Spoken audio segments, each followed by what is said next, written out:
Standing in the marble foyer of the $2.8 million estate in Westchester County, I couldn't help but smile as I signed the final papers. The same house my sister Claire had circled in real estate magazines for years, the one she'd shown our parents countless times saying, "This will be mine someday." The irony wasn't lost on me. The girl she'd called a worthless failure who'd never owned anything nicer than a studio apartment was now holding the keys to her dream home. But this story doesn't start with my success. It starts with a family dinner that changed everything, and words so cruel they became the fuel for everything that came after. I'd love to know which corner of the globe you're watching from. And if this story speaks to you, make sure to subscribe. Tomorrow's video is one you absolutely can't miss. The whole mess began on a humid Tuesday evening in August 2019 at our parents' house in suburban Cleveland. Mom had insisted on one of her monthly family dinners, the kind where she'd spend 3 days cooking and everyone was expected to show up with smiles and appetites. I was 26 then, working 2 jobs and barely scraping by, but I always made it to these dinners because family mattered to me. Claire arrived 30 minutes late, as usual, stepping through the front door like she owned the place. At 28, my older sister had always carried herself with this air of superiority that made everyone else feel small. She worked as a marketing coordinator at a mid-sized firm downtown, lived in a decent apartment in the trendy part of town, and drove a leased BMW that she treated like a trophy. "Sorry I'm late," she announced, not sounding sorry at all. Traffic was insane coming from the city. Dad looked up from carving the roast beef. "No problem, sweetheart. Maeve just got here herself." That wasn't true. I'd been there for an hour, helping Mom set the table and listening to her talk about her garden. But I didn't correct him. I'd learned long ago that in our family dynamic, Claire's version of events usually became the accepted truth. We settled around the dining room table, the same oak table where we'd eaten countless meals growing up. Mom brought out her famous mashed potatoes. Dad poured wine for everyone except me. I was driving. And for a few minutes, everything felt normal. We talked about Mom's book club, Dad's golf game, Claire's recent promotion to senior marketing coordinator. "So, Maeve," Claire said, cutting into her beef with theatrical precision, "still working at that coffee shop?" "Among other things," I replied carefully. I was actually working 3 jobs at the time: the coffee shop during morning shifts, tutoring high school kids in math and science after school, and doing freelance bookkeeping for small businesses on weekends. None of them were glamorous, but together they were helping me save money and pay off student loans. "Right, the tutoring thing," Claire waved her fork dismissively. "How's that working out for you financially?" Mom shifted uncomfortably in her seat. "Claire, honey." "No, I'm genuinely curious." Claire leaned back in her chair, wine glass in hand. "I mean, you've been doing this hustle thing for 2 years now? 3? And you're still living in that tiny apartment above the laundromat." The apartment wasn't above a laundromat. It was above a dry cleaner, and it was small but clean and affordable. More importantly, it was mine. I paid for it myself, unlike Claire's place, which I knew for a fact our parents helped her with when she was between jobs the previous year. "I'm doing fine," I said quietly. "Fine." Claire repeated the word like it tasted bad. "That's exactly the problem, Maeve. You're settling for fine. You have a college degree, you're reasonably intelligent, and yet here you are, 26 years old, making lattes and teaching algebra to teenagers." Dad cleared his throat. "There's nothing wrong with honest work." "Of course not," Claire agreed quickly. "But there's a difference between honest work and wasting your potential. Look at me. I started at the agency as an assistant, and now I'm running campaigns for major clients. I have career goals, a 5-year plan, and actual ambitions." She pulled out her phone and started scrolling through real estate photos, the same habit she'd developed over the past year. "See this?" She turns the screen toward our parents. "This is the Westchester property I showed you last month. 6 bedrooms, pool, tennis court. This is what success looks like." Mom and Dad leaned in to admire the photos they'd seen dozens of times before. The house was beautiful, I had to admit, a sprawling colonial with perfectly manicured gardens and the kind of circular driveway you see in movies. "It's gorgeous, sweetheart," Mom said. "Someday when you meet the right person and settle down—" "Actually," Claire interrupted, "I don't need to wait for Prince Charming. I've been talking to a mortgage broker. With my salary trajectory and the bonus structure at work, I could qualify for this within 5 years, maybe 3 if I really push for that promotion to director level. She swiped through more photos, pointing out details like she was already the owner. Look at this kitchen, marble countertops, professional-grade appliances, and the master suite has a walk-in closet bigger than most people's bedrooms. I continued eating silently, but Claire wasn't done with me yet. You know what the monthly payment on a place like this would be, Maeve? I shook my head, though I suspected she was going to tell me regardless. $18,000. $18,000 a month. That's more than you probably make in 6 months with your little jobs. The conversation had taken a turn I didn't like, but I tried to keep my voice level. Different people have different priorities, Claire. Priorities. She laughed, but there was no humor in it. That's rich. You know what I think your problem is? You have no real ambition, no vision for your future. You're content to just exist, paying rent on that shoebox apartment, driving that ancient Honda, wearing the same 5 outfits in rotation. Claire, Dad's voice held a warning.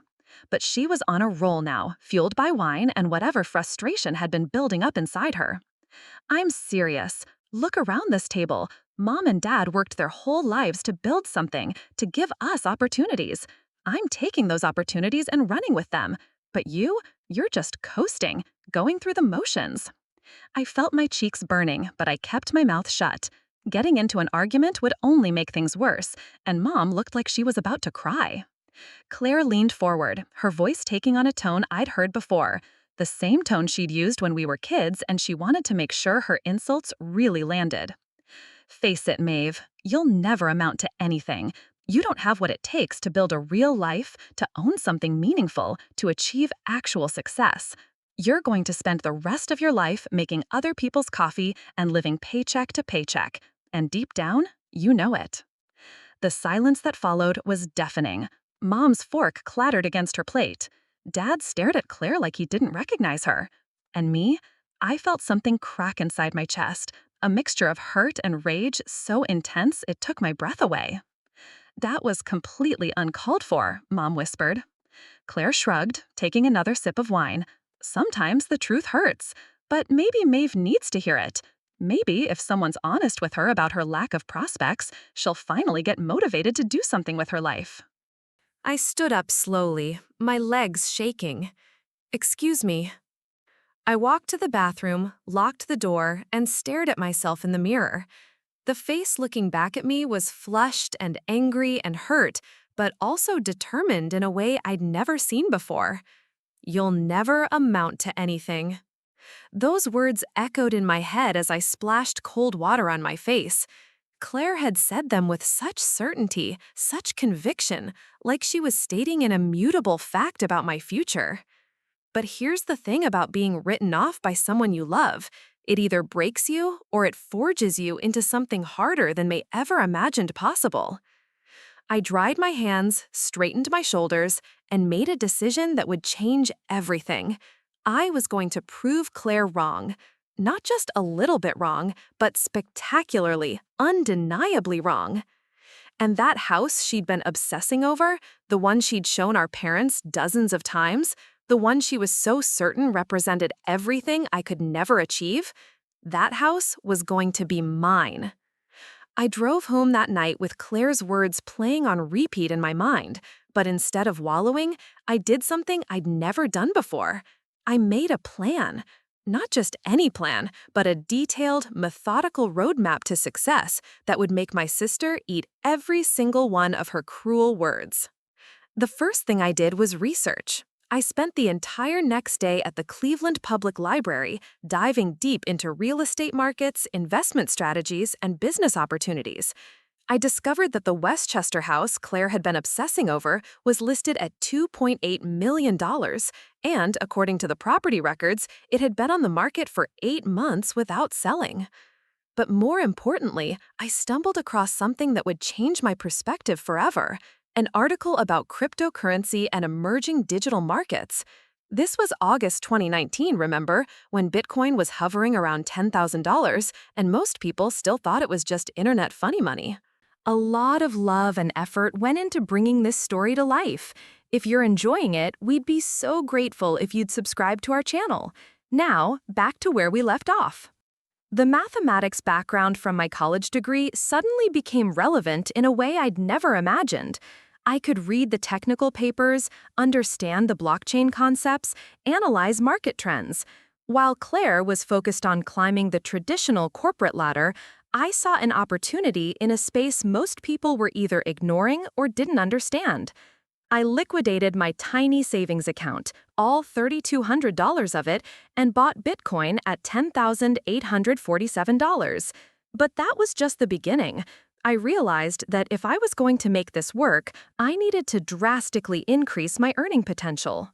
Within 2 weeks, I'd quit the coffee shop and doubled down on tutoring, but with a twist. Instead of just helping high school kids with algebra, I started offering specialized SAT and ACT prep courses. I charged $75 an hour instead of $25, and I was booked solid within a month. Turns out, wealthy parents in Cleveland suburbs were willing to pay premium rates for tutors who could guarantee score improvements. I also expanded my bookkeeping services, but instead of working with tiny local businesses, I started targeting online entrepreneurs and small tech companies. These clients paid twice what the mom-and-pop shops paid, and they didn't care that I worked from a cramped apartment as long as I delivered results. By October, I was making more money than I ever had in my life, and I was pumping every extra dollar into cryptocurrency. Bitcoin hit $13,000 in November, and my initial investment had grown to over $4,000. It wasn't life-changing money yet, but it was proof that my strategy could work. Meanwhile, Claire was busy posting on social media about her career growth and sharing photos of expensive dinners and weekend trips. She had no idea that her supposedly worthless sister was quietly building something that would dwarf her marketing salary. The real breakthrough came in December when one of my tutoring clients mentioned that her parents were looking for someone to help manage their rental property investments. The Hendersons owned 6 properties across Cleveland's up-and-coming neighborhoods, but they were both busy doctors who didn't have time for day-to-day management. I met with Dr. Sarah Henderson and her husband, Dr. Mark Henderson, on a cold Tuesday morning at their Shaker Heights home. They were in their 50s, successful, but overwhelmed, and they needed someone who could handle tenant relations, maintenance coordination, and financial reporting. The property management company we were using charged 15% and barely communicated with us, Dr. Sarah explained. We're looking for someone more hands-on, someone who understands numbers and can help us make better investment decisions. I proposed something different.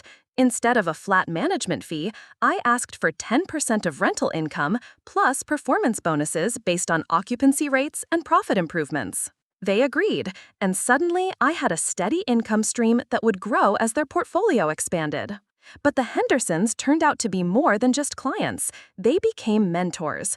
Dr. Mark had been investing in real estate for 20 years, and he taught me things about market analysis, property evaluation, and leverage that no textbook could.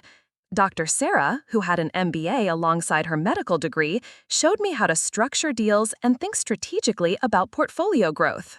"You have good instincts, Maeve," Dr. Mark told me one afternoon as we toured a potential acquisition in Lakewood. "Most people your age are focused on getting by month to month. You're thinking years ahead." By spring 2020, when the pandemic hit and the world turned upside down, I was managing 12 properties for the Hendersons and 2 other investor clients. While everyone else was panicking about job security, I was busier than ever. Rental income stayed steady, and my cryptocurrency investments were exploding. Bitcoin hit $20,000 in December 2020, turning my modest investment into over $25,000. But I didn't stop there. I'd been researching emerging cryptocurrencies and had diversified into Ethereum when it was trading under $400. By early 2021, that position was worth 6 figures. The beautiful thing about my success was how invisible it was to my family. I still lived in the same apartment, still drove the same Honda, still showed up to Mom's monthly dinners. Claire continued making snide comments about my little jobs, completely oblivious to the fact that I was now earning more in a month than she made in a quarter. In March 2021, the Hendersons approached me with a proposal that would change everything. They'd been so impressed with my work that they wanted to formalize our partnership.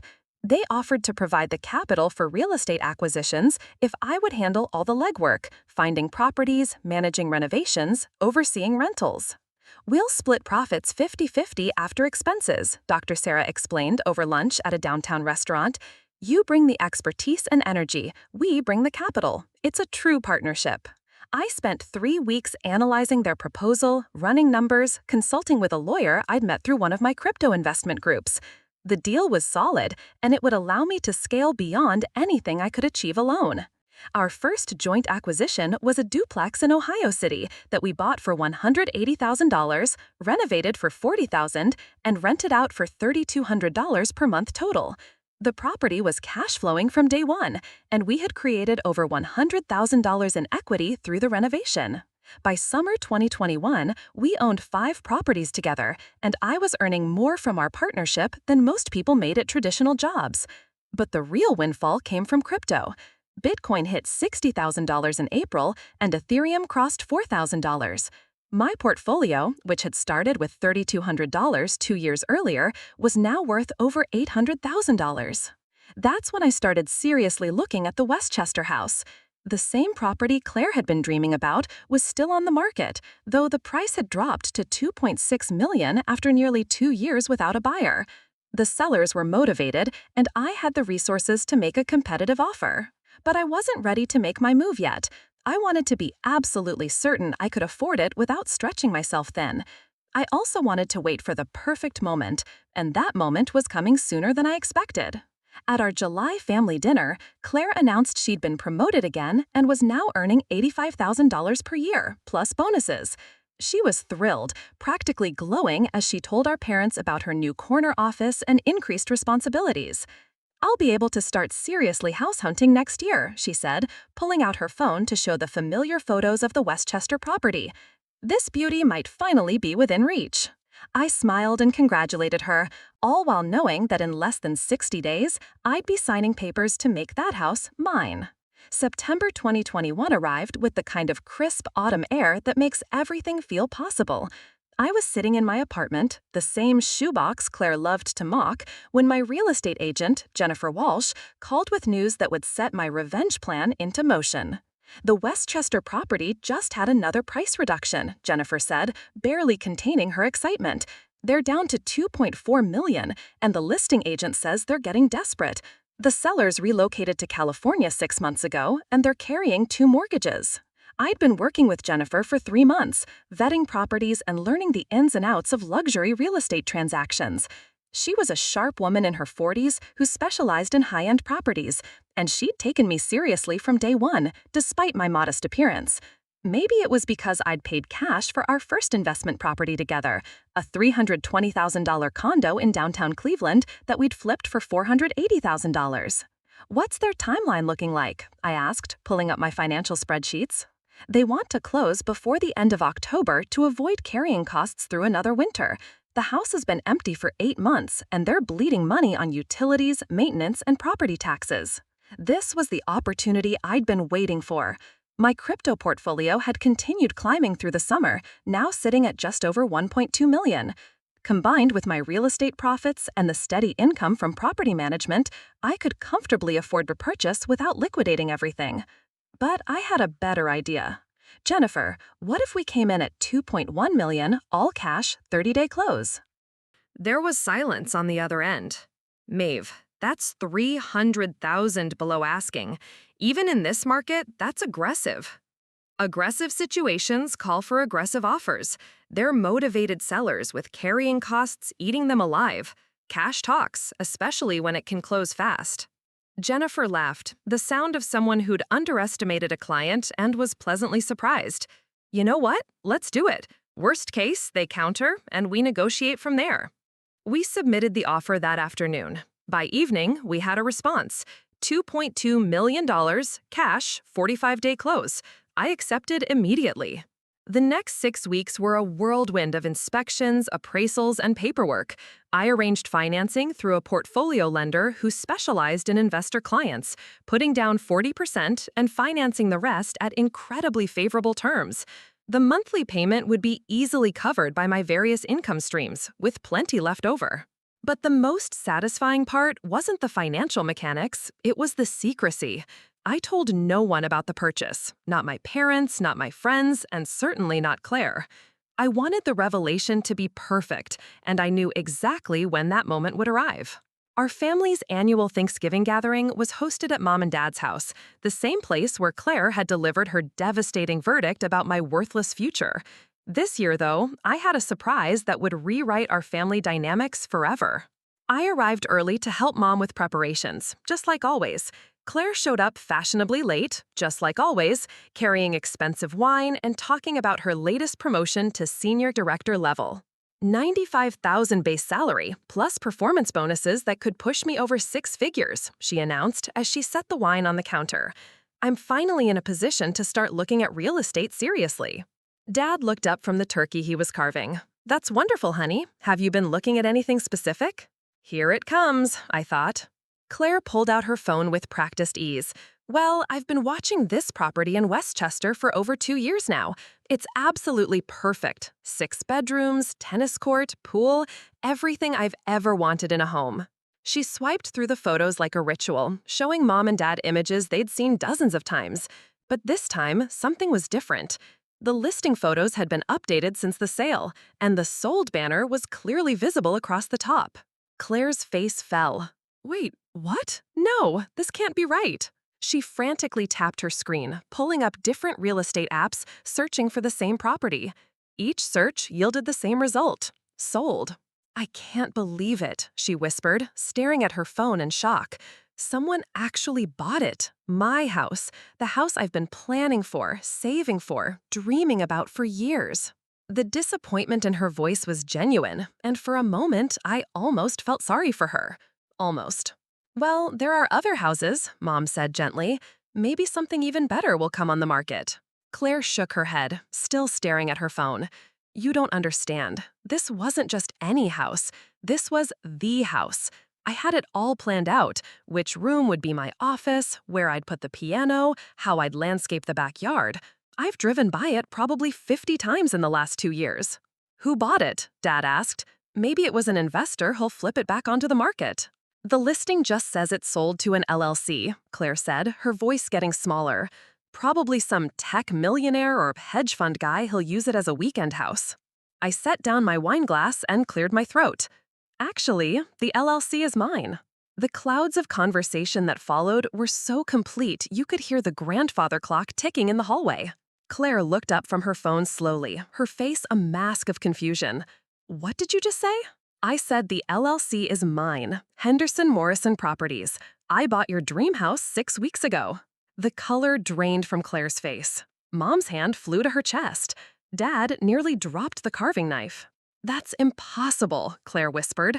You work at a coffee shop. You live above a laundromat. You drive a 15-year-old Honda. Actually, I quit the coffee shop 2 years ago.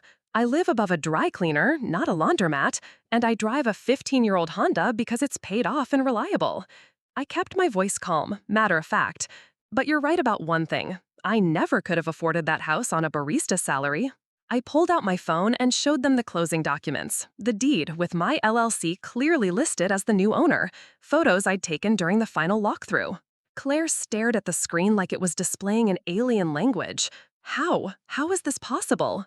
Remember that night 2 years ago when you told me I'd never amount to anything? That I'd spend my life making other people's coffee and living paycheck to paycheck? I paused, letting the memory settle over the room. Those words changed my life, Claire. They made me realize I had 2 choices: prove you right or prove you spectacularly wrong. I walked over to the kitchen island and leaned against it, the same spot where Claire had stood countless times while showing off her photos of the Westchester house. So I chose option 2. I started investing in cryptocurrency when Bitcoin was under 11,000. I expanded my tutoring business and started charging premium rates. I built a property management company and partnered with serious real estate investors. While you were climbing the corporate ladder one rung at a time, I was building multiple income streams that grew exponentially. Claire's mouth opened and closed like she was trying to speak but couldn't find words. The beautiful irony, I continued, is that while you were busy telling everyone about your career success and showing off photos of a house you couldn't afford, I was quietly building the kind of wealth that could buy it outright. Mom finally found her voice. Maeve, sweetheart, why didn't you tell us? Because I wanted this moment to be perfect. I wanted Claire to understand that when you write someone off completely, when you tell them they'll never amount to anything, you might just be giving them the motivation they need to surpass every goal you've set for yourself. I looked directly at my sister, who was still staring at my phone screen in disbelief. Claire, you've been dreaming about that house for years. You've shown us those photos dozens of times, talked about your 5-year plan to maybe, possibly afford it someday. I bought it in cash and closed in 6 weeks. The room fell silent again. This time, though, it wasn't the shocked silence of revelation. It was the heavy quiet of a family dynamic that had just been permanently altered. And Claire? She finally looked up from my phone, her eyes filled with something I'd never seen there before. Respect. The respect in Claire's eyes lasted exactly 3 seconds before it transformed into something much more familiar. "You did this on purpose," she said, her voice low and dangerous. "I bought a house that was for sale. The fact that you wanted it doesn't give you any claim to it. Don't play innocent, Maeve. You knew how much that place meant to me. You've seen me show those photos 100 times, heard me talk about my plans for it." Dad stepped forward, still holding the carving knife. "Girls, maybe we should—" "No," Dad snapped. "This is between me and my vindictive little sister who just spent over $2 million out of spite." The accusation stung because it wasn't entirely wrong. Has spite motivated me? Absolutely. But it was so much more complicated than that. You want to know the truth, Claire? Yes, I bought that house partly because you wanted it, but not to hurt you, to prove a point. 2 years ago, you didn't just insult my job or my apartment. You attacked my character, my potential, my entire future. You declared that I would never amount to anything meaningful. I moved closer to her, my voice rising for the first time all evening. So when I started building real wealth, when I started succeeding beyond anything you'd imagine for yourself, that house became a symbol, not of spite, of possibility. It represented everything you said I could never achieve. Claire laughed bitterly. "Listen to yourself. You're talking like some self-help guru. This is real life, Maeve, not a motivational poster. You stole my dream house because I hurt your feelings. I bought a house that was on the market for 2 years because the sellers needed cash and I had it. If it was really your dream house, where was your offer? Where was your financing? Where was your deposit?" The question hung in the air like a challenge. Claire's face flushed red, and I could see her struggling to find an answer that didn't make her look foolish. "I was building up to it," she said finally. "I had a plan. I was being responsible, saving properly, waiting for the right time. And I was being proactive. There's a difference between dreaming about something and actually pursuing it." Mom had been silent throughout our entire exchange, but now she stepped between us. "Stop it, both of you. This is Thanksgiving dinner, not a courtroom." But Claire wasn't done. "You know what the worst part is? You could have told me. When you saw I was interested in that property, you could have mentioned that you were looking at it too. We could have figured something out together." I stared at her in disbelief. Figured something out together? Like what, Claire? Like the way we figured out my career prospects together when you told me I'd never amount to anything? Like the way we figured out my living situation when you mocked my apartment every chance you got? That was different. How was that different?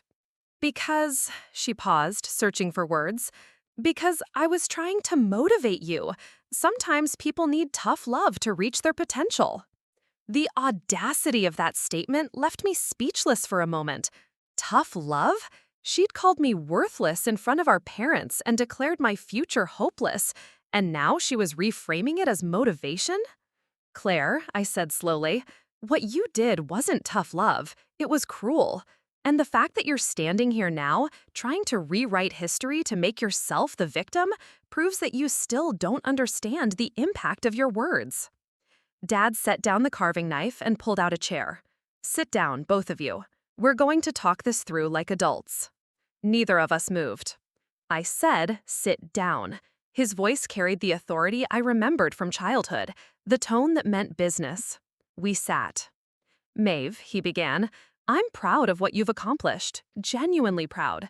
The fact that you built this kind of success so quietly, so methodically, it's impressive. Claire shot him a look of betrayal. But, he continued, Claire isn't wrong about your motivation. You bought that house at least partially to prove her wrong, which means her opinion still has power over you. I started to protest, but he held up his hand. Claire, what you said 2 years ago was unacceptable. Your sister was struggling, working hard to build something, and instead of supporting her, you tore her down. That's not tough love. That's just mean. Claire's expression softened slightly, and for a moment I thought she might actually apologize. However, Dad continued, Maeve's success doesn't erase the fact that this purchase was partly motivated by revenge. And revenge, even when it's dressed up as achievement, isn't healthy for anyone. Mom nodded in agreement. You're both successful, accomplished women, but you're also sisters, and this competition between you is poisonous. I looked across the table at Claire, who was staring down at her hands. For the first time since I'd known her, she looked genuinely vulnerable. I am proud of you, she said quietly, not meeting my eyes. I may not have shown it well, but I always knew you were capable of more than you were doing. That's why I pushed so hard. You didn't push, Claire. You bulldozed. She looked up then, and I saw tears forming in her eyes. I know I went too far. I was frustrated with my own career, my own progress, and I took it out on you. That doesn't excuse it, but I'm sorry. The apology caught me off guard. In all our years of sibling rivalry, through all our arguments and competitions, Claire had never once admitted she was wrong about anything. I appreciate that, I said carefully, but an apology doesn't change what happened. Those words you said, they became the foundation for everything I've built since. In a strange way, I should probably thank you. Claire winced. That makes me feel even worse. Good, it should. We sat in silence for a few minutes. The tension in the room gradually dissipated. Finally, Mom spoke up. So, what happens now? Are you going to live in the house, Maeve? I'd been dreading this question because the honest answer was complicated. I'm not sure yet. Part of me bought it to prove I could, but now that I own it, I need to decide what it actually means for my life. The truth was, the house felt too big, too isolated from the city where my business was based. It was beautiful, impressive, and completely impractical for a single woman who worked 18-hour days building a real estate empire. You could always sell it to me, Claire said with a weak smile. I'll give you the asking price plus 10%. I laughed despite myself. With what money? You just told us you're making $95,000 a year? I could get financing, figure something out. Claire, the monthly payment alone would be more than your entire salary. The reality of that statement settled over both of us. I had succeeded so far beyond her projections that we were now operating in completely different financial universes. The house that represented the pinnacle of success to her was just one asset in a portfolio she couldn't even begin to comprehend. You know what? I said suddenly. Both my parents and Claire looked at me expectantly. The house has 6 bedrooms. I'll never use more than 2. What if, instead of this being a symbol of competition between us, it becomes something else? What if it becomes a place where our family can actually be together? Claire frowned. What do you mean? I mean holidays, vacations, family gatherings. Mom and Dad, you could have your own wing when you visit. Claire, you could stay there whenever you want. Treat it like a second home. Instead of the house dividing us, maybe it could bring us together. The suggestion surprised even me. I hadn't planned to say it, but once the words were out, they felt right. Claire stared at me for a long moment. You'd really do that? After everything? On one condition. What? I smiled, feeling lighter than I had in months. You have to promise to stop telling people they'll never amount to anything, because clearly you're terrible at predicting the future. For the first time all evening, Claire laughed. It was a real laugh, not bitter or defensive, just genuine amusement. Deal, she said, But I wanted on record that my terrible prediction might have been the best thing that ever happened to your bank account. And you know what? She wasn't wrong about that either. 3 months after that explosive Thanksgiving dinner, I found myself standing in the grand foyer of the Westchester house, watching a team of movers carefully position a baby grand piano in what would become the music room. Claire stood beside me, directing them with the kind of precision she usually reserved for marketing campaigns. "A little more to the left," she called out. "Perfect. That's exactly where I always imagined it would go." The irony wasn't lost on either of us. The piano had been Claire's Christmas gift to herself, a celebration of her latest promotion to regional marketing director, complete with a salary bump to $115,000. She'd been taking lessons for 6 months, and the Steinway Baby Grand represented everything she'd worked toward. But instead of sitting in her own living room, it was finding its home in a house that technically belonged to me. The arrangement we'd worked out over the holidays was unconventional, to say the least. Claire had taken me up on my offer to treat the house as a family retreat, but she'd gone further than I'd expected. She'd asked if she could rent one of the wings as her primary residence, paying market rate for what essentially amounted to a luxury apartment within the larger estate. "It's practical for both of us," she'd explained during our New Year's Eve phone call. "You get rental income from space you weren't using anyway, and I get to live in my dream house without the financial burden of owning it outright." The monthly rent she paid, $4,500, was more than my old apartment above the dry cleaner had cost annually, but it was reasonable for the Westchester market. More importantly, it meant the house wouldn't sit empty while I was in Cleveland managing my business interests. Because business was booming in ways I hadn't anticipated. The Henderson partnership had expanded dramatically. We now owned 18 properties across 3 Ohio cities, with plans to acquire 6 more before summer. Dr. Mark had introduced me to other physician investors, and I'd started managing portfolios for a growing client base of high-net-worth professionals. But the real game changer had come from an unexpected source, Claire herself. 2 weeks after Thanksgiving, she'd approached me with a proposition that initially seemed absurd.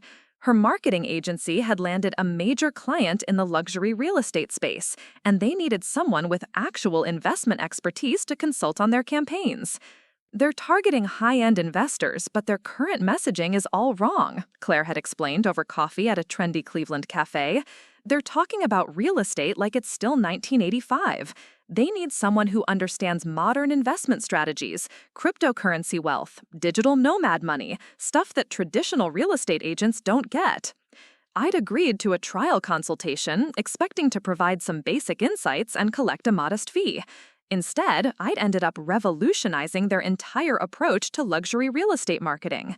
Within 6 weeks, I was earning $15,000 per month as their lead strategic consultant, helping craft campaigns that spoke directly to the new generation of wealth: tech entrepreneurs, crypto millionaires, remote workers who'd struck it rich during the pandemic boom.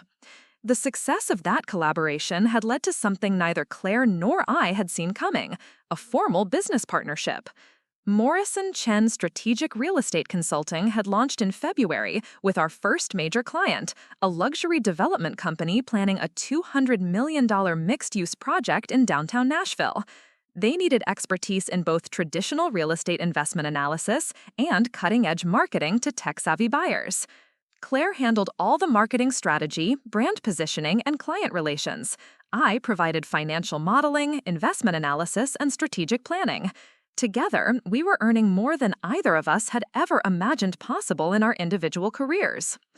"The piano sounds incredible in here," I said, watching Claire test the keys with a simple melody. "The acoustics in this room are perfect." She smiled without looking up from the keyboard. "I used to dream about playing piano in a room like this. High ceilings, marble floors, those huge windows over the gardens. I never thought it would actually happen."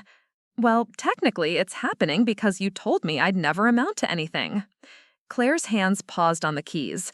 Even 3 months later, references to that night still created moments of tension between us. "I've been thinking about that a lot lately," she said, finally looking at me, "about unintended consequences and the weird ways life works out." "What do you mean?" She stood up from the piano bench and walked to the massive windows facing the back gardens. I mean, if I hadn't been such a complete bitch to you that night, none of this would have happened. You might have stayed comfortable with your tutoring and bookkeeping, never pushed yourself to take those big investment risks. I joined her at the window, looking out at the tennis court where a crew was installing new nets. And you might never have pushed yourself beyond your comfort zone at the agency, never taken on those challenging clients that led to our partnership. Exactly. My cruelty accidentally created something better for both of us than either of us had planned. It was a strange realization that Claire's worst moment had catalyzed both of our best outcomes, but it also raised questions I wasn't sure I wanted to explore. Does that make what you said okay? I asked. Claire was quiet for a long moment. No, she said, finally. Intent matters. I wasn't trying to motivate you. I was trying to make myself feel superior by tearing you down. The fact that it accidentally worked out doesn't change the cruelty of it. But if you could go back and change that night, would you? She turned to face me, her expression thoughtful. That's the question that keeps me awake sometimes. Because honestly, I don't know. If I'd been supportive instead of cruel, you might be making decent money as a tutor right now, and I might be a mid-level marketing manager dreaming about houses I can't afford. Instead of co-owners of a consulting firm that's projected to clear $500,000 in profit this year. Instead of that, yeah.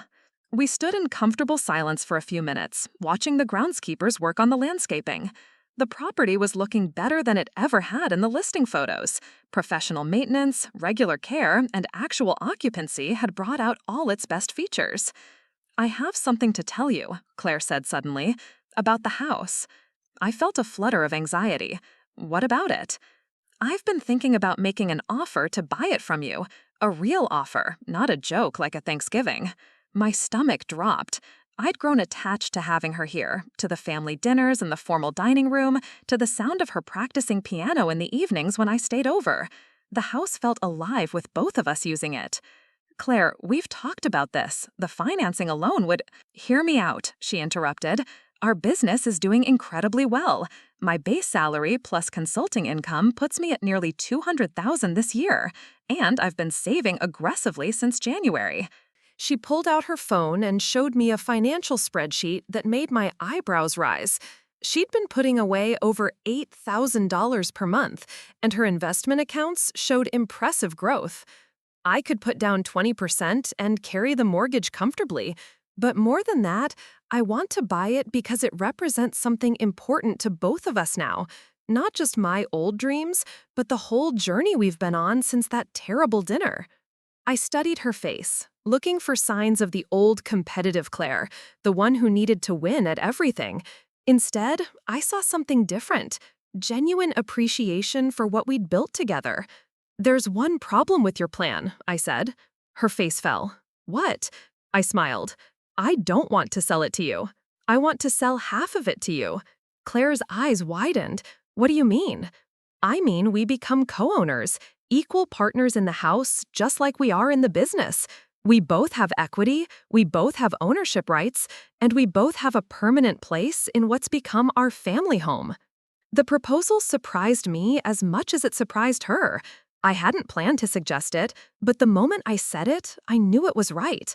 Claire stared at me for a long moment, then broke into the biggest, genuine smile I'd seen from her in years. Maeve Morrison, are you asking me to go into the real estate business with you on a personal level too? I'm asking if you want to be true partners in everything that matters, business, family, and the house that started it all. She didn't hesitate. Yes, absolutely yes. As we shook hands in the marble foyer where I'd first held the keys just months earlier, I realized something profound had happened. The house Claire had once seen as proof of her superior ambitions had become the foundation for a partnership neither of us could have imagined. And the sister who'd once told me I'd never amount to anything was now the person I trusted most to help me build an empire. By August 2022, exactly 3 years after Claire's devastating dinner pronouncement, our lives had transformed in ways that would have seemed impossible to imagine. I was sitting in the executive boardroom of Morrison Chen Strategic, our newly established headquarters in a gleaming downtown Cleveland office tower, reviewing quarterly projections that showed we were on track to clear $800,000 in profit by year's end. Claire burst through the conference room doors with the kind of energy that usually meant either incredible news or complete disaster. "We'd just landed Pinnacle Developments," she announced, setting her laptop on the polished conference table. The entire West Coast portfolio, 47 properties across California, Nevada, and Arizona. Contract value, $2.3 million over 18 months. I stared at the numbers on her screen, hardly believing what I was seeing. Pinnacle was one of the largest luxury development companies in the country, the kind of client we dreamed about but never imagined we could actually attract. "How did this happen?" I asked, scrolling through the contract details. Claire grinned with the satisfaction of someone who just pulled off the impossible. "Remember that Nashville project we consulted on last year? The developer there, Marcus Rivera, just became Pinnacle's new VP of Strategic Acquisitions. He recommended us personally to their board. The Nashville project had been a massive success. Our strategic analysis had helped them adjust their target demographic, resulting in 96% occupancy within 6 months of opening. But I hadn't realized Marcus had moved to Pinnacle." "There's more," Claire continued, pulling up another document. "They want us to establish a West Coast office, full expansion, dedicated staff, the works. They're essentially funding our national growth." I leaned back in my chair, trying to process the magnitude of what she was telling me. A West Coast office meant hiring analysts, marketing specialists, and administrative staff. It meant corporate housing, business travel, and scaling our operations beyond anything we'd attempted. "That's huge, Claire, but are we ready for that kind of expansion?" "Honestly, probably not. But opportunities like this don't wait for you to feel ready. They require you to rise to the occasion." She was right, and we both knew it. The past year had taught us that our biggest successes came from taking calculated risks that felt slightly beyond our current capabilities.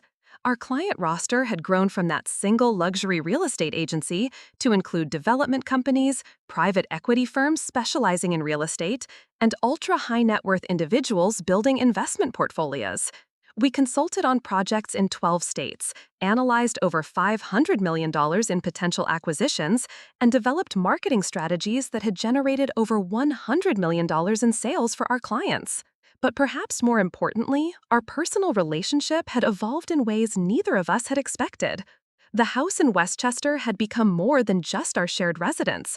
It had become the unofficial headquarters for our extended family's gatherings.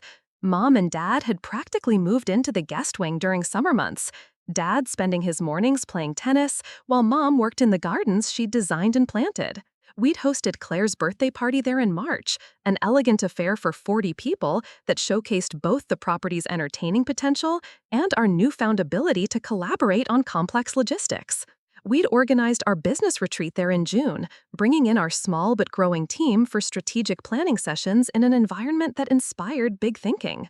Most surprisingly, we'd started hosting what we called Morrison Family Investment Dinners once a month, where we'd invite other family members, friends, and business connections to discuss real estate opportunities, market trends, and investment strategies. These informal gatherings had generated several new client relationships and had established us as thought leaders in our local investment community.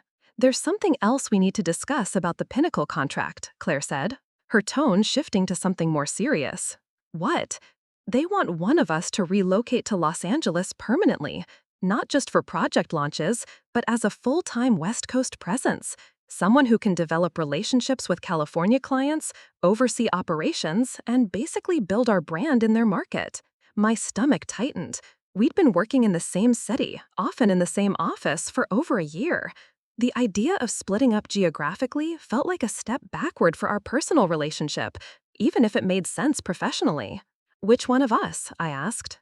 "That's what we need to figure out. From a strategic standpoint, either of us could do it. You have the financial modeling expertise that clients love, and I have the marketing and relationship building skills that West Coast business culture demands. But there are personal considerations too." She was right. I had deeper roots in Cleveland, my property management clients, my ongoing partnership with the Hendersons, my network of local investors. But Claire had always been more adaptable to new environments. more naturally suited to the networking and client entertainment that West Coast business culture demands. What's your gut telling you? I asked. Claire was quiet for a moment, staring out the floor-to-ceiling windows at the city skyline. Honestly, I think I should go. You've built something incredible here in Cleveland, and it makes sense for you to maintain and expand that foundation. Meanwhile, I've always been better at starting new things, building relationships from scratch. The logic was sound, but the emotional impact hit harder than I'd expected. For the past year, we'd worked side by side almost daily. We'd traveled together to client sites, strategized over late-night dinners, celebrated wins, and analyzed failures as a team. The idea of managing the business across a 3-time-zone gap felt daunting. How would we structure it operationally? I asked. Claire opened another document on her laptop. I've been thinking about this since the first call with Pinnacle. We'd establish Morrison Chen West as a separate but affiliated entity. I handle all West Coast operations, client development, and project management. You'd focus on expanding our Midwest and East Coast presence while maintaining oversight of our financial modeling and strategic analysis. Profit sharing? 60-40 split on West Coast revenue, with me taking the larger share since I'd be carrying the operational load out there. 40-60 on everything else, with you taking the larger share for the same reason. I ran quick calculations in my head. Even with the split structure, both of us would likely clear $300,000 individually next year, possibly more if the West Coast expansion succeeded. There's one more thing, Claire said, and I could tell from her tone this was the part she'd been building up to. The house. What about it? If I move to LA, even temporarily, it doesn't make sense for me to maintain co-ownership of a property I'll rarely use. I think we should restructure that arrangement too. My heart sank. The Westchester house had become so much more than real estate to both of us. It was the symbol of our transformation, the place where our family had healed, the foundation of everything we'd built together. You want to sell your half back to me? Actually, I want to do something different. Something that reflects how much that house means to both of us, regardless of geography. She pulled up a legal document she'd clearly been working on for weeks. I want to transfer my ownership share into a family trust. Mom, Dad, you, and me as equal beneficiaries. The house becomes a true family asset, maintained collectively, available to any of us whenever we need it. I stared at the trust documents, feeling emotions I couldn't quite name. Claire had found a way to honor our shared history with the property while acknowledging that our futures might take us in different directions. That's incredibly generous, Claire. It's incredibly practical. That house represents the best thing that's ever happened to our family. It shouldn't be subject to business decisions or geographic convenience. It should be protected and preserved for all of us, always. I looked across the conference table at my sister, the same person who'd once told me I'd never amount to anything, and realized that she'd become the most important business partner and closest friend I'd ever had. When would you leave for LA? If we accept the Pinnacle contract, they want someone on the ground by October 1st.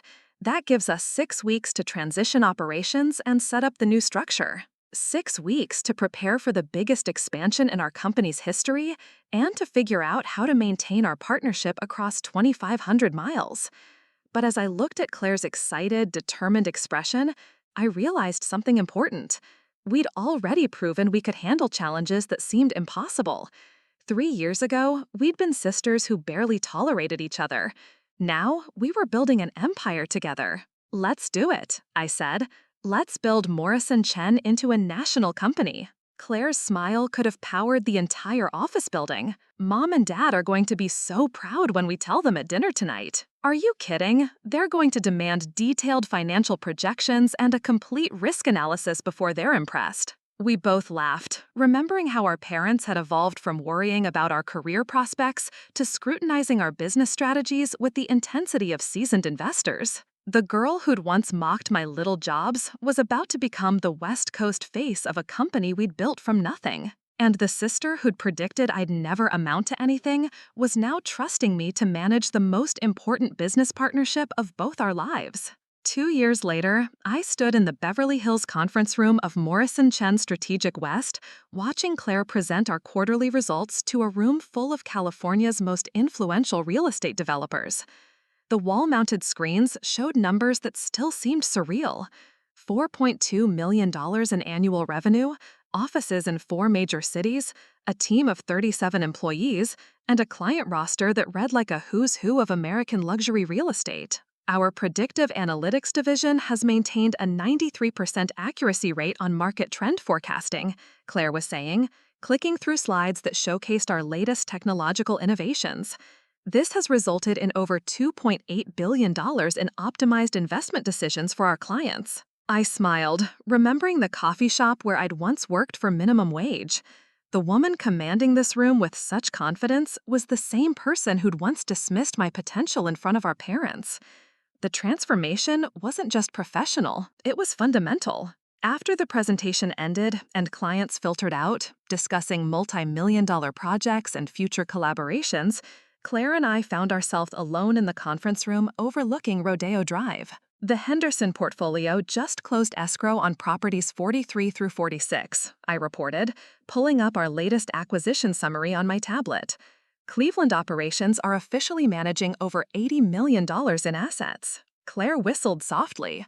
Remember when managing 6 rental properties felt overwhelming? Remember when you thought I'd never own anything nicer than a studio apartment? We both laughed, but there was something bittersweet in the moment.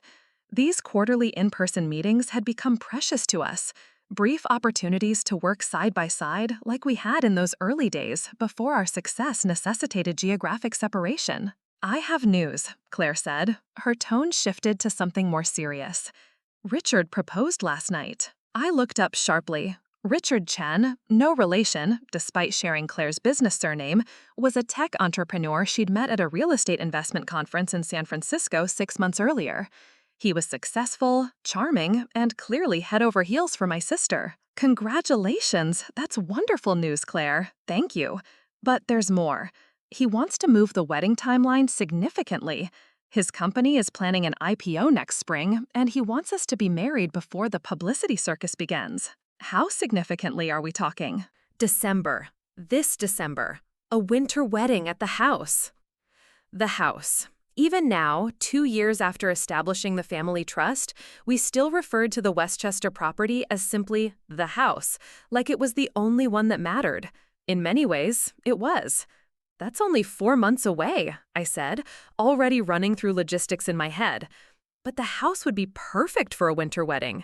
The great room with those massive fireplaces, the formal gardens covered in snow. That's what I was hoping you'd say. But Maeve, there's something else we need to discuss. Something about the business. My stomach tightened. In 2 years of managing operations across multiple time zones, we developed an instinct for when conversations were heading toward difficult territory.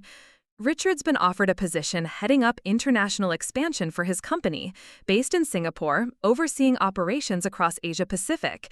It's a career opportunity he can't turn down. The implications hit me immediately. You'd move to Singapore? We'd move to Singapore, at least for 3 years, possibly 5. I stared out at the Los Angeles skyline, processing what this would mean for everything we'd built. Claire moving to Los Angeles had been challenging, but manageable.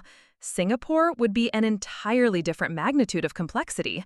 What about Morrison Chen West? That's what I wanted to talk through with you. I've been thinking about this for weeks, running different scenarios. She pulled up a presentation she'd clearly spent considerable time preparing. Option 1. We maintain the current structure, with me managing West Coast operations remotely from Singapore. Operationally possible, but not ideal given the time zone challenges. Option 2, I asked, though I suspected I knew where this was heading. Option 2, we restructure completely. You buy out my share of the West Coast operations and consolidate everything under Morrison Strategic, based primarily in Cleveland with satellite offices as needed. The financial implications were staggering. Buying out Claire's half of the West Coast business would require a significant cash investment, but our growth over the past 2 years had generated more than enough capital to make it feasible. Option 3, I asked. Claire's expression shifted to something I couldn't quite read. Option 3, we sell everything. Both Coast operations, the client contracts, the technology platforms we've developed. Several competitors have approached us about acquisition over the past year. The thought of selling the company we'd built from nothing felt wrong on every level, but I could see the logic. A full acquisition would provide both of us with enough capital to pursue any future endeavor we wanted, without the ongoing complexity of managing operations across multiple continents. What's your preference? I asked. Honestly, I don't want to sell. This company represents everything we've overcome, everything we've built together. But I also don't want to hold you back or force you to carry operational burdens that should be shared. I walked to the window, looking out at the city where Claire had established herself as a respected player in the luxury real estate world. She'd built something incredible here, developed relationships and expertise that couldn't easily be transferred or replicated. There's a fourth option we haven't discussed. What? We keep everything exactly as it is. You manage Singapore-based clients from Singapore while maintaining oversight of West Coast operations through our existing team leadership. I handle everything in the Americas. We meet quarterly for strategic planning, and we use technology to stay connected day to day. Claire looked skeptical. The time zone differences would be brutal, 18-hour gaps for most communications. We've handled worse challenges. Remember when we thought managing a single rental property was complicated? That's different. This would be running a multi-million-dollar operation with key decision-makers literally on opposite sides of the planet. Claire, do you remember what you told me 3.5 years ago at Mom and Dad's dinner table? Her face tightened slightly. Even now, references to that night created moments of tension. You told me I'd never amount to anything, that I didn't have what it takes to build a real life or achieve actual success. Maeve, let me finish. You were wrong about my potential, but you were right about one thing. I am capable of more than I was doing. We both are. Running global operations from multiple time zones, managing client relationships across different continents, building something bigger than either of us originally imagined. I turned from the window to face her directly. That sounds exactly like the kind of challenge that people like us are designed to handle. Claire was quiet for a long moment, and I could see her running calculations in her head. Not just financial ones, but emotional and logistical assessments of what this would mean for our partnership. You really think we can make it work? She asked finally. I think we've been making impossible things work since the day I decided to prove you wrong about my future. She laughed, the sound carrying years of shared memories. Arguments and reconciliations, business victories and personal growth, the slow transformation from rivalry to genuine partnership. Okay, she said, let's build a global company. 6 months later, I stood in the same marble foyer where this entire story began, watching Claire walk down the grand staircase in her wedding dress. The December snow outside created a perfect backdrop for the ceremony, planned in the great room, surrounded by family, friends, and business associates who'd become like family. Mom was crying happy tears as she adjusted Claire's veil. Dad was double-checking the logistics with our wedding coordinator, applying the same methodical attention to detail he'd once used for his engineering projects. But the moment that meant the most to me came just before the ceremony began, when Claire pulled me aside for a private conversation. I need to say something, she said, her voice serious despite the celebration happening around us. Claire, it's your wedding day. Whatever business issue this is, it can wait until tomorrow. It's not about business. It's about that night 3.5 years ago. I felt my chest tighten. Claire, we've been through this. We've moved past it. No, we haven't. Not completely, because I never properly acknowledged what actually happened that night. She took my hands in hers, looking directly into my eyes. I didn't accidentally motivate you, Maeve. I tried to destroy your confidence and instead gave you the fuel to build an empire. I didn't provide tough love. I was cruel, and you transformed that cruelty into something extraordinary. Tears started forming in her eyes, threatening her carefully applied makeup. What I'm trying to say is thank you. Thank you for proving me wrong so spectacularly that you changed both our lives. Thank you for turning my worst moment into our family's greatest success story. And thank you for forgiving me enough to make me your partner in everything that matters. I hugged her tightly, feeling the weight of our entire journey together, from that devastating dinner to this moment of pure joy and possibility. You know what the crazy part is? I whispered in her ear. If you could go back and change what you said that night, I wouldn't let you, because everything we have now grew from that moment. Even if it meant avoiding all the pain and anger. Especially then, the pain made us stronger, the anger made us ambitious, and the forgiveness made us family in a way we never were before. As we walked back toward the great room where 200 guests were waiting, I reflected on the impossible journey that had brought us to this moment. The sister who'd once told me I'd never amount to anything was now my business partner, co-owner of a global company, and the person I trusted most in the world. And the house that had started as a symbol of revenge had become the foundation for everything good in both our lives. Sometimes the cruelest words become the greatest gifts, if you're brave enough to prove them wrong. The wedding reception that evening exceeded every expectation we'd set. The great room had been transformed into something magical, crystal chandeliers casting warm light over tables dressed in winter white linens, centerpieces of white roses and silver branches creating an enchanted forest atmosphere. Our guests included everyone from local Cleveland investors to Hollywood celebrities who'd become clients through our West Coast operations. Richard's best man delivered a speech about how Claire had conquered California real estate faster than anyone thought possible, while somehow maintaining her Midwest values and family connections. What he didn't know was the full story, that Claire's conquest of California had been fueled by proving wrong a prediction about her sister's worthlessness. During the dinner service, I found myself seated at the family table with Mom, Dad, and the Hendersons, who'd become like extended family over the years. Dr. Sarah Henderson raised her wine glass in a toast that caught everyone's attention. 5 years ago, we hired a young woman to manage a handful of rental properties. We thought we were getting a competent bookkeeper. Instead, we discovered a visionary who transformed not just our investment portfolio, but our entire understanding of what's possible in real estate. She gestured toward Claire, resplendent in her designer gown. That young woman's sister was supposed to be the cautious one, the practical one, the one who played it safe. Instead, she became the risk taker who built an empire across multiple states. Dr. Mark stood to continue the toast. The Morrison sisters have taught us that family dynamics can be the most powerful force for transformation, even when they start with conflict, especially when they start with conflict. As guests raised their glasses, I caught Claire's eye across the room. She was glowing with happiness, surrounded by Richard's family and their mutual friends from the tech world. But in that moment, our connection transcended the celebration around us. Later that evening, after the last guests had departed and the cleanup crew had restored the great room to its normal grandeur, Claire and I found ourselves in the kitchen, sharing leftover wedding cake and reflecting on the day. I keep thinking about something Dr. Henderson said, Claire mused, still in her wedding dress but with her shoes kicked off, about family conflict being a force for transformation. What about it? I wonder if we would have pushed each other as hard if we'd always gotten along. If I'd been supportive that night instead of cruel, would you have taken the risks that led to all this success? It was a question I'd pondered many times over the years. Honestly, I don't think so. I was comfortable being average, making decent money, staying within my comfort zone.